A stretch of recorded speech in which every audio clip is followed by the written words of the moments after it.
Hello students, आज हम next lecture start करने जा रहे हैं। नेक्स्ट लेक्चर ऑफ थर्मोडायनेमिक्स करने जा रहे हैं जिसका नाम है enthalpy of formation. Standard enthalpy की बात करेंगे आज कि व्हाट इज स्टैंडर्ड एंथैल्पी। तो सबसे पहले हेडिंग डालो बच्चों। आप हेडिंग क्या डालोगे? आप types of enthalpy is a most important topic. Types of enthalpy, इसमें से क्या होता है, कई बार 1.5 मार्क्स की डेफिनेशन पूछ लेता है कि आपसे कि स्टैंडर्ड एंथैल्पी क्या होती है या एंथैल्पी ऑफ फॉर्मेशन क्या होती है। तो हेडिंग डाल के लिख लो types of enthalpy. Types of enthalpy में यानी एंथैल्पी के प्रकार में सबसे पहले हम पढ़ेंगे standard enthalpy. Standard enthalpy, standard enthalpy. तो स्टैंडर्ड एंथैल्पी क्या होती है बच्चों? किसी को भी पता हो कि एंथैल्पी तो पता है हमें क्या होती है, लेकिन स्टैंडर्ड एंथैल्पी क्या होती है? अगर किसी भी बच्चे को इसकी डेफिनेशन पता हो, फटाफट मुझे कमेंट सेक्शन के अंदर बताओ कि व्हाट इज स्टैंडर्ड एंथैल्पी। उसकी डेफिनेशन क्या हो सकती है आपके अनुसार? जल्दी बताओ, शाबाश बच्चों। स्टैंडर्ड एंथैल्पी की परिभाषा क्या हो सकती है? तब तक बच्चों का वेट करते हैं। आप बताएं कि व्हाट इज स्टैंडर्ड एंथैल्पी।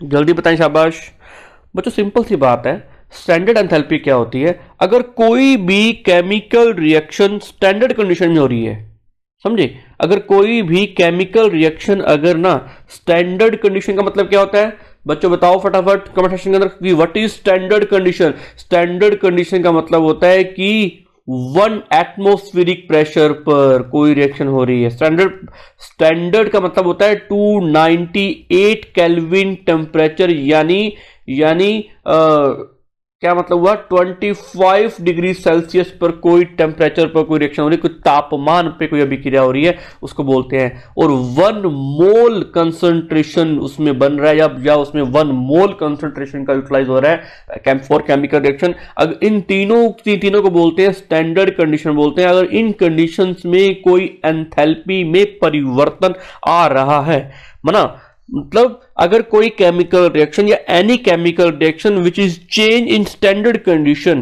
किसी रासायनिक अभिक्रिया में मानक अवस्था में कोई परिवर्तन आ रहा है, एंथैल्पी में परिवर्तन आ रहा है या एंथैल्पी में चेंज आ रहा है, उसी को क्या बोलते हैं? अपने स्टैंडर्ड एंथैल्पी बोलते हैं। बच्चों डेफिनेशन याद हुई आपको? लिख लो इसको। If any change, if any chemical reaction, sorry, if any chemical reaction, if any chemical reactions occurs, if chemical reaction, any chemical reaction occurs in standard condition, in standard condition।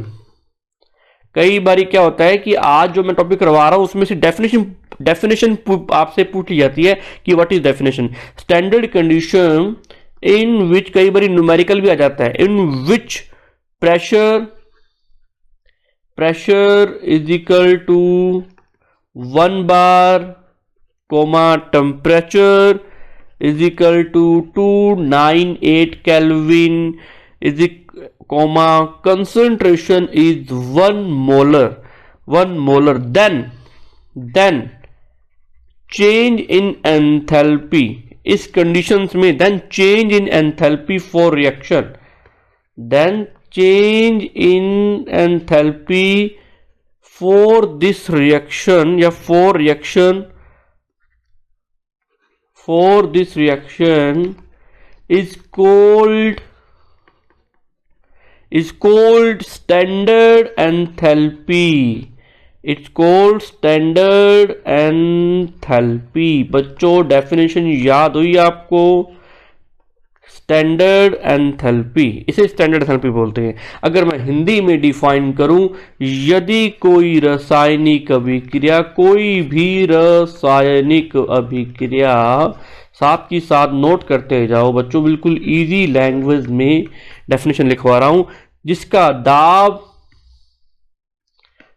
दाब तो हो 1 बार यानी 1 atmosphere के equal हो, and temperature उसका 298 kelvin and concentration यानी सांद्रता उसकी 1 मोलर हो, तब एंथैल्पी में होने वाला परिवर्तन, तब एंथैल्पी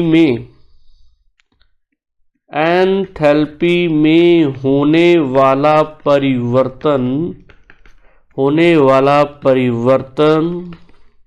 परिवर्तन ही मानक एंथैल्पी कहलाती है। किसी भी रिएक्शन की, किसी भी अभिक्रिया की परिवर्तन ही अभिक्रिया की, किसी भी अभिक्रिया की मानक एंथैल्पी कहलाती, इसे बोलते हैं स्टैंडर्ड एंथैल्पी। बच्चों याद हुई डेफिनेशन।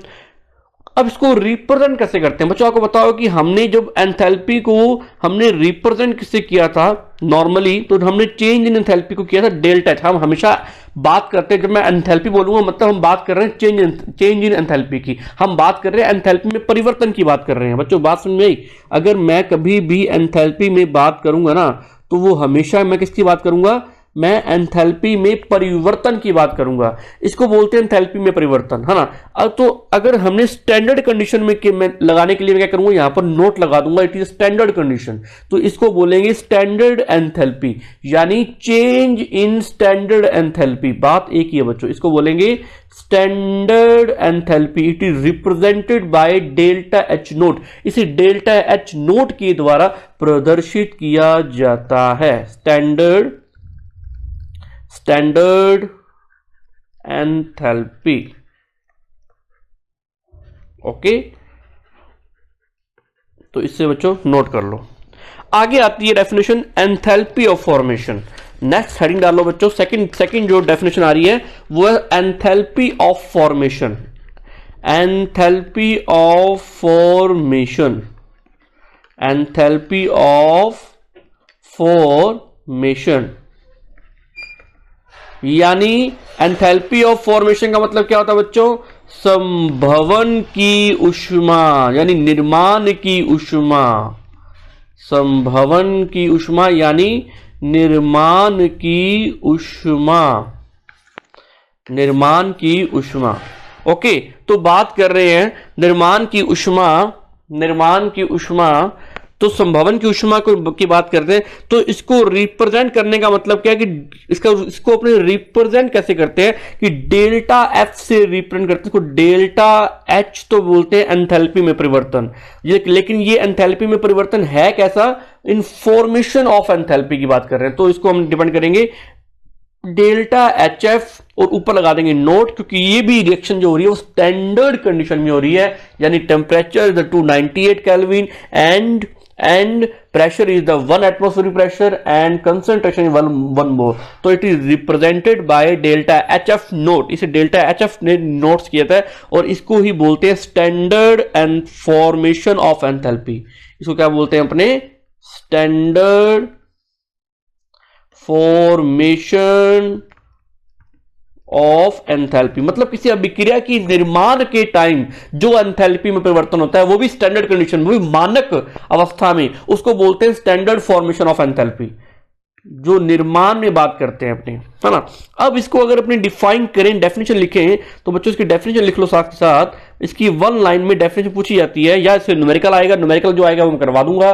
और इसमें कुछ, अब ये वाली जो आपकी यूनिट है वो लगभग कंप्लीट हो चुकी है। बस मुझे कुछ इंपॉर्टेंट क्वेश्चन करवाने हैं 5, जो एग्जाम में पक्का मिलते हैं, वो मैं 5 क्वेश्चन करवाऊंगा। इसके बाद फिर आपकी नई यूनिट स्टार्ट हो जाएगी, और कल आपकी नई यूनिट स्टार्ट होने वाली है इलेक्ट्रोकेमिस्ट्री। कल से आपको लेक्चर नंबर 1 मिलेगा, और मेरी पूरी पॉसिबिलिटी है कि मार्च या अप्रैल के स्टार्टिंग तक, आपको स्टार्टिंग वीक तक मैं इलेक्ट्रोकेमिस्ट्री पूरी कंप्लीट करवा दूं। जब मैं इलेक्ट्रोकेमिस्ट्री बोलता हूं तो इसका मतलब मैं आपको 2 यूनिटों की बात कर रहा हूं, है ना, electrochemistry first and electrochemistry second. तो 4 यूनिटें इस तरीके से आपकी प्रॉपरली प्रिपेयर हो जाएगी। नोट्स तो आपको मैं दे रहा हूं बच्चों। तो it is change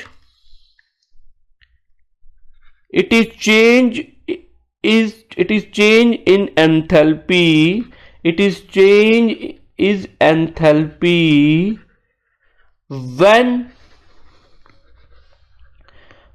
formation of 1 mole, ये याद रखना 1 mole मैं 1 मोल पे जोर ज्यादा दे रहा हूं, 1 mole of any compound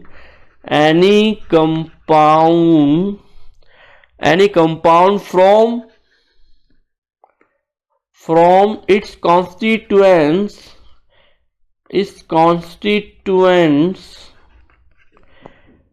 elements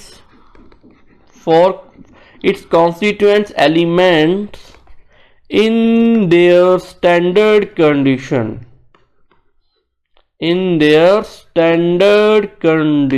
बच्चों डेफिनेशन समझ में आई?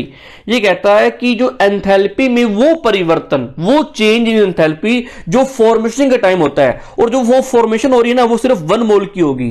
मतलब कोई भी केमिकल रिएक्शन हो रही है, मान लो कोई मैं बोलता हूं कि A + B इससे C बन रहा है, ये C बनेगा 1 मोल बनेगा, और जो इसके कॉन्स्टिट्यूएंट्स एलिमेंट्स हैं, जैसे A और B एक कॉन्स्टिट्यूएंट्स एलिमेंट्स हैं इसके, ये सारे के सारे स्टैंडर्ड कंडीशन में होंगे। स्टैंडर्ड कंडीशन का मतलब क्या होता है कि इसका टेम्परेचर 298 केल्विन होगा, इसका प्रेशर 1 एटमॉस्फेरिक होगा, इसका जो कंसंट्रेशन है वो 1 मोलर होगी। लेकिन एक बात और होती है बच्चों, जैसे मान लो मैं बोलता हूं कि ऑक्सीजन गैस की स्टैंडर्ड कंडीशन बताओ क्या होती है। ऑक्सीजन गैस की स्टैंडर्ड कंडीशन ये होती है कि ऑक्सीजन हमेशा गैसीय फॉर्म में ही रहना सर्वाइव करते हो, ये नेचुरल बनती है, ऑक्सीजन की फॉर्मेशन नेचुरल होती है, तो ऑक्सीजन हमेशा गैसीय फॉर्म में ही रहना सर्वाइव करती है, रहना पसंद करती है ना। जैसे मैं बोलता हूं आयोडीन, तो आयोडीन की स्टैंडर्ड कंडीशन बताओ कि आयोडीन किस फेज में रहना पसंद करती है, तो आयोडीन जो है वो सॉलिड फॉर्म में रहना पसंद करती है। इसका मतलब ये है कि इसकी स्टैंडर्ड कंडीशंस में ही ये रिएक्शन होगी और ये 1 मोल ऑफ प्रोडक्ट बनेगा, 1 मोल ऑफ उत्पाद बनेगा। मेरी बात समझ में आई कि आयोडीन की मानक अवस्था उसकी ठोस अवस्था होती है। जैसे मैं आपसे पूछता हूं कि ब्रोमीन की स्टैंडर्ड कंडीशन में वो किस फेज में पाया जाता है? ब्रोमीन अपनी स्टैंडर्ड फेज के अंदर, स्टैंडर्ड अवस्था के अंदर, मानक अवस्था के अंदर किस अवस्था में पाया जाता है? गैसीय अवस्था में, द्रव अवस्था में, या ठोस अवस्था में, या सॉलिड फॉर्म, लिक्विड फॉर्म, या गैसीय फॉर्म। मैं आपसे पूछता हूं, मुझे कमेंट सेक्शन के अंदर बताओ कि ब्रोमीन ब्रोमीन किस फॉर्म में सर्वाइव करती है, किस अवस्था के अंदर? At standard condition. तो ब्रोमीन हमेशा, मैं बता दूं बच्चों, लिक्विड की फॉर्म में पाई जाती है। अगर मैं इसका ब्रोमीन का 298 केल्विन टेम्परेचर कर दूं तो ये इस तरीके से मिलते, तो ये इन कॉन्स्टिट्यूएंट से बनेगा जो कि स्टैंडर्ड कंडीशंस में है, इन कॉन्स्टिट्यूएंट से बनेगा। मेरी बात समझ में आई बच्चों? अगर मैं आपको बोलूं कि ना तो एग्जांपल आपको मैं करवाता हूं अभी, तो इस तरीके से करना है कि it is change in enthalpy when formation of 1 mole of any compound from its constituents elements in standard condition, और फॉर्मेशन होती है, इसको बोलते हैं एंथैल्पी ऑफ फॉर्मेशन, संभवन की ऊष्मा, निर्माण की ऊष्मा। It is denoted by delta HF note को लगाया स्टैंडर्ड है, एफ को लगाया फॉर्मेशन है ना, तो इसको बोलते हैं। बच्चों एक लाइन में डेफिनेशन हो रही है, तो बच्चों क्या लिखोगे आप? किसी यौगिक का, अगर आपको इसको हिंदी में मैं लिखाऊं तो आप इसको कैसे लिखोगे बच्चों? लिख लो हिंदी में, किसी निकाय में किसी पदार्थ का, तब तक इंग्लिश मीडियम वाले अपनी डेफिनेशन लिख लो बच्चों, वो वाली पुरानी वाली। किसी पदार्थ के एक मोल मानक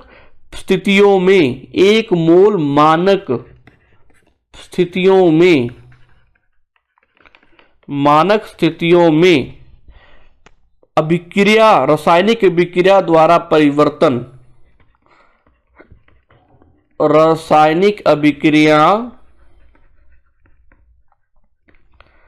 एक मोल रासायनिक अभिक्रिया द्वारा परिवर्तित होता है,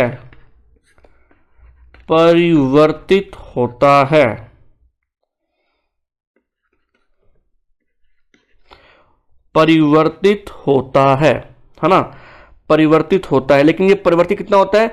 मानक अवस्था में अपने घटक तत्व से किसी भी परिवर्तित होता है यह, और उसे मानक अभिक्रिया कहा जाता है। मानक अभिक्रिया संभवन कहते हैं, परंतु वे अब मानक अवस्था में कंडीशन लगा लो, परंतु वे मानक अवस्था में अपने घटक तत्वों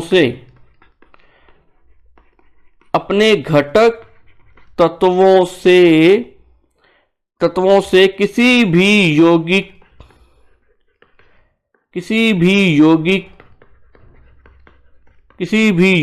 के वन मोल का निर्माण करते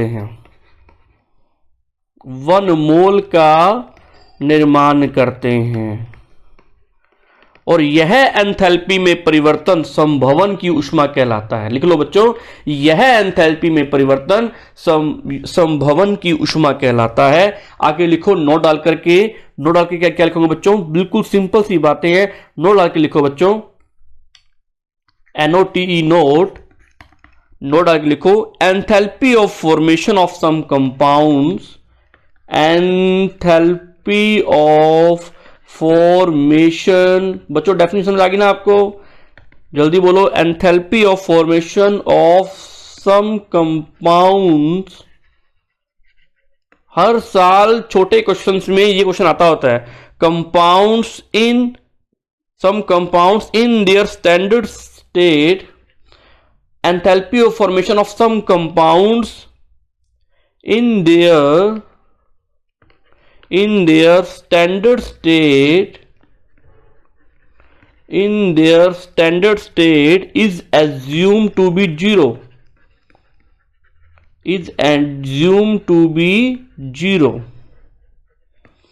मतलब इसका मतलब क्या है, अगर अपने हिंदी में डिफाइन करें, लिखते जाओ साथ साथ। इसका मतलब क्या है कि इसमें उनके मानक अवस्था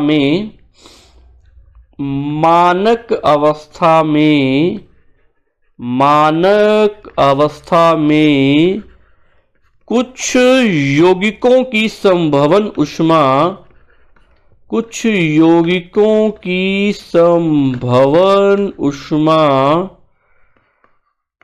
शून्य मानी जाती है। कैसे? एग्जाम्पल की बात करते हैं। आपको एक बात बताता हूं मैं कि जैसे ऑक्सीजन गैस जो होती है, इसकी फॉर्मेशन जो होती है ना, वो स्टैंडर्ड कंडीशन में होती है, मैं मानता हूं मैं ये, लेकिन इसकी फॉर्मेशन जो होती है वो नेचुरल फॉर्म में होती है, और इसकी स्टैंडर्ड फॉर्म जो है वो गैसीय फॉर्म है। हमेशा ऑक्सीजन जो है वो गैसीय फॉर्म में सर्वाइव करती है, और इसकी फॉर्मेशन नेचुरल होती है, हम बनाते नहीं है। तो ऑक्सीजन ये हम बनाते नहीं है, ये नेचुरल फॉर्मेशन होती है। इसके लिए हम ऑक्सीजन की फॉर्मेशन एंथैल्पी, कौन सी formation enthalpy? Standard formation enthalpy delta HF note को हम 0 लिख सकते हैं फॉर ऑक्सीजन के लिए, है ना, ये 0 होती है। दूसरी चीज, और इसके लिए जैसे नाइट्रोजन जो होती है वो भी नेचुरल फॉर्म होती है, तो नाइट्रोजन के लिए बात बोल सकते हैं कि formation of enthalpy, standard formation of enthalpy, यानी संभवन की ऊष्मा, मानक संभवन की ऊष्मा जो होती है नाइट्रोजन के लिए भी क्या होती है? 0 होती है। तीसरी बात, आपको यह बात पता है, अगर मैं कार्बन की बात करूं तो कार्बन किस स्टेट में आपको मिलता है? कार्बन की स्टैंडर्ड स्टेट क्या होती है? अगर मैं बात करूं तो कार्बन का एग्जाम में क्वेश्चन आता होता है कि कार्बन जो है वो ग्रेफाइट, एक तो होता है कार्बन ग्रेफाइट, कार्बन का जो अपर रूप होता है जिसको बोलते हैं एलोट्रॉप्स, एक होता है कार्बन का डायमंड। एग्जाम में क्वेश्चन आया कि why graphite is more stable as compare to carbon diamond. Diamond से ग्रेफाइट ज्यादा स्टेबल क्यों होता है? ग्रेफाइट अत्यधिक स्थायी क्यों होता है हीरे से? ऐसा रीजन क्या आया? तो बताओ बच्चों, आप क्या रीजन दोगे इसका? मुझे कमेंट सेक्शन के अंदर बताओ कि इसका आप क्या रीजन दोगे कि why is stable is graphite as compare to diamond. तो बच्चों इसको एक ही तरीका है डिफाइन करने का कि जो ग्रेफाइट होता है ये थर्मोडायनेमिकली तुम क्या लिखे होंगे कि उष्मागतिक रूप से ग्रेफाइट जो होता है वो ज्यादा स्थायी होता है डायमंड से, क्योंकि ग्रेफाइट की जो एंथैल्पी होती है, स्टैंडर्ड एंथैल्पी जो होती है, ये नेचुरल फॉर्म होकर के इसकी जो स्टैंडर्ड एंथैल्पी जो होती है वो क्या होती है ग्रेफाइट की? अगर मैं बात करूं तो delta HF naught carbon graphite जो है इसकी जो नेचुरल, इसकी जो enthalpy of formation at standard condition 0 होती है बच्चों। तो ये कार्बन ग्रेफाइट जो है वो ज्यादा सर्वाइव करता है, थर्मोडायनेमिकली मोस्ट स्टेबल होता है। Thermodynamically graphite is the most stable states as carbon, that's why delta HF graphite is 0 and बच्चों लिख लो इसको, थर्मोडायनेमिकली हिंदी में लिख लो, उष्मागतिक रूप से थर्मोडायनेमिकली ग्रेफाइट, कई बार एग्जाम में क्वेश्चन आ जाता होता बच्चों, is the most stable state carbon, state of carbon, that's why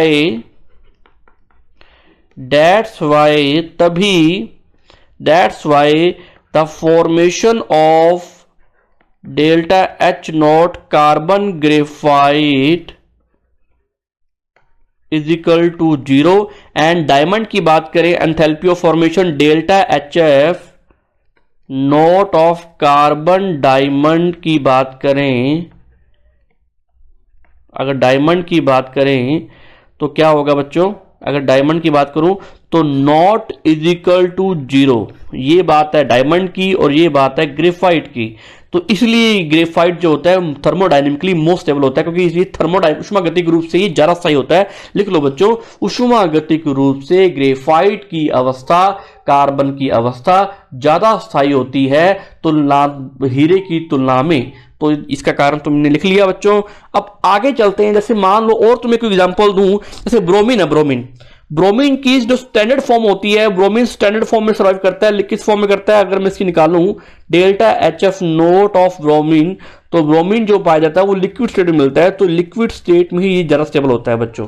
तो इसके लिख लेना कि साथ के ऑक्सीजन है गैसियस स्टेट में, नाइट्रोजन गैसियस स्टेट में, है ना। तो ये बात डिफाइन करते हैं। तो यही बच्चों स्टैंडर्ड एंथैल्पी ऑफ फॉर्मेशन है। एग्जाम में क्वेश्चन आया कि अब मुझे एंथैल्पी ऑफ फॉर्मेशन का केमिकल इक्वेशन कैसे लिखूंगा मैं। एक बात आती है कि अब मैं एंथैल्पी ऑफ फॉर्मेशन की केमिकल इक्वेशन कैसे लिखूं, कि सर आपने एंथैल्पी ऑफ फॉर्मेशन समझा तो दिया, आपने संभवन की ऊष्मा समझा तो दिया, लेकिन इसको केमिकली हम कैसे लिखें, केमिकली इसकी इक्वेशन कैसे लिखें। What is the enthalpy of formation represented by chemical equation, या रासायनिक समीकरण कैसे लिखें बच्चों। एग्जाम मान लो आपको ये बोल दिया जाए कि आप ना ये बताओ, क्वेश्चन ये बताओ कि what is enthalpy of formation of CO2। बताओ बच्चों कि CO2 की संभवन की ऊष्मा क्या होगी। मुझे पता है CO2 का निर्माण करना है, तो मैंने डेफिनेशन में बताया था कि डेफिनेशन में क्या बताई थी बात कि 1 mole formation of 1 mole any compound, मतलब मुझे 1 मोल फॉर्मेशन करनी है और उसके कॉन्स्टिट्यूएंट एलिमेंट से या उसके जो भी अभिकारक होंगे उससे। तो मुझे इतना पता है कि CO2 बनेगा, लेकिन बनेगा 1 मोल, बनेगा किससे, इसके कॉन्स्टिट्यूएंट से। वो कॉन्स्टिट्यूएंट क्या हो सकते हैं, कार्बन, एक क्या हो सकता है ऑक्सीजन, है ना। तो ऑक्सीजन में यहां कितने ले रहा हूं, 1 ले रहा हूं, तो 1 से 1 बन रही है। कार्बन कितना ले रहा हूं मैं, 1 ले रहा हूं, 1 बन रही है। लेकिन क्या मैं यहां पर कार्बन की स्टैंडर्ड स्टेट ली है, क्या मैंने यहां पर कार्बन की स्टैंडर्ड स्टेट ली है। मुझे चैट सेक्शन के अंदर बताओ फटाफट, क्या मैंने यहां ऑक्सीजन की स्टैंडर्ड स्टेट ली है, नहीं ली, अभी तक मैंने लिखा ही नहीं। कार्बन की स्टैंडर्ड स्टेट है ना, जो आपको इसको स्टैंडर्ड स्टेट में मिलाना है, तो कार्बन की स्टैंडर्ड स्टेट क्या है, ग्रेफाइट है ना। और ऑक्सीजन की क्या है, गैसियस स्टेट है। इस फॉर्म में लोगे तभी ये बनेगा, और यही इस टाइम ही ये एंथैल्पी ऑफ फॉर्मेशन होगी, यही संभवन की ऊष्मा होगी। अब मैं आपसे पूछता हूं ये क्या है, representation of enthalpy of formation of CO2। Representation, ये हम एंथैल्पी ऑफ फॉर्मेशन यानी कार्बन डाइऑक्साइड की संभवन की ऊष्मा को प्रदर्शित करने का एक तरीका है representation enthalpy of formation of CO2। अगर आपसे पूछता हूं मैं, अगर मैं आपसे पूछता हूं कि मुझे H2O बनाना है और H2O हमेशा गैसीय फॉर्म में स्टैंडर्ड कंडीशन में मिलता है हमें, तो अगर मैं H2O की फॉर्मेशन करूं तो कैसे बनाऊंगा? मुझे पता है कि H2 बनता है H2 प्लस O2 बनेगा 1 मोल। ये बैलेंस करो पहले, ये तो ऑटोमेटिकली बैलेंस हो गई थी, इसको अगर बैलेंस करो तो 1 मोल बनाना है। तो यहां पर ऑक्सीजन कितनी है? ऑक्सीजन 1 मोल नहीं है, तो मुझे हाफ तो मुझे ऑक्सीजन लेनी है और 1 मोल H2 लेना है। H2 किस फॉर्म में लूंगा? गैसीय फॉर्म में। O2 किस फॉर्म में लूंगा? गैसीय फॉर्म में, क्योंकि ये दोनों की स्टैंडर्ड फॉर्म ये होती है। तुमको सर हमें कैसे पता लगेगा? तुम्हें याद करना पड़ेगा।